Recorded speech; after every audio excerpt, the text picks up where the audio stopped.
Assalamualaikum warahmatullahi wabarakatuh. Saya Dewi Juliani dari kelas A319 dengan NIM 1351910207. Di sini saya akan menyampaikan materi tentang bakteriologi.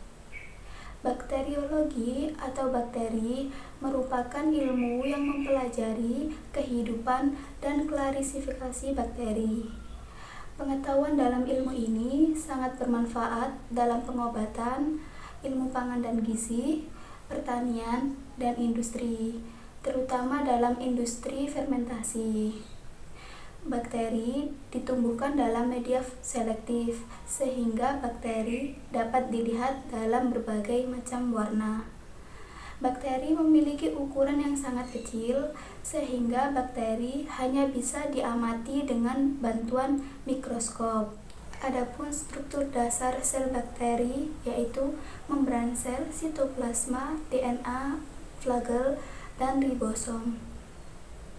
Membran sel terdiri atas lemak dan protein yang berfungsi untuk mengatur keluar masuknya zat ke dalam sel.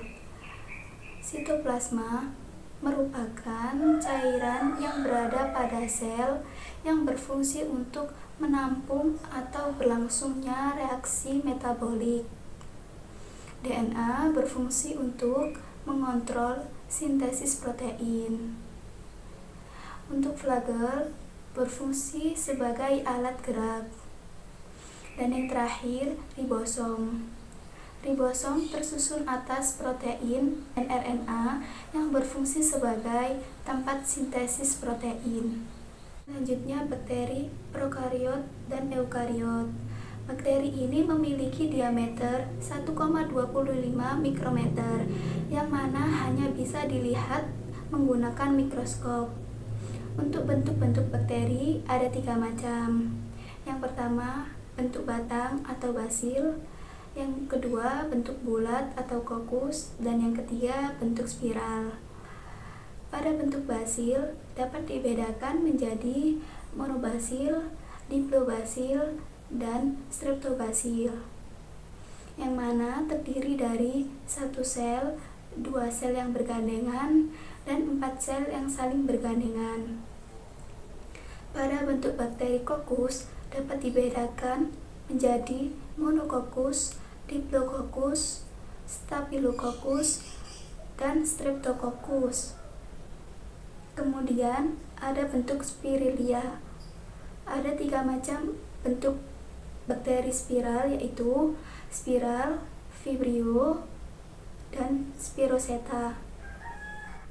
Bakteri berkembang biak dengan rekombinasi genetik dan membelah diri, yang mana rekombinasi genetik merupakan pemindahan secara langsung bahan genetik di antara 2 sel bakteri.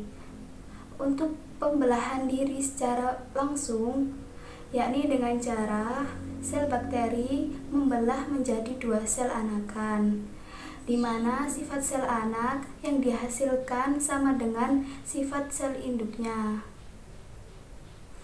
Bakteri dapat bergerak dengan menggunakan flagel, yang mana flagel merupakan bulu-bulu cambuk yang dimiliki oleh beberapa jenis bakteri dan letaknya berbeda-beda tergantung dengan spesiesnya.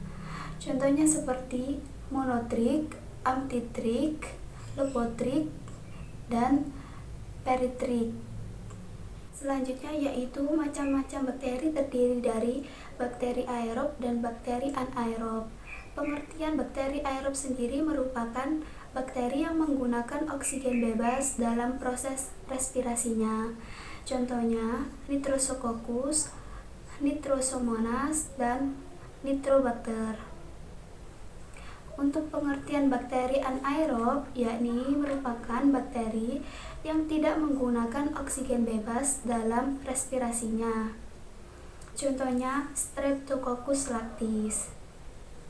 Berdasarkan kebutuhan terhadap oksigen, bakteri dikelompokkan menjadi bakteri aerob obligat, bakteri anaerob obligat, dan bakteri anaerob fakultatif.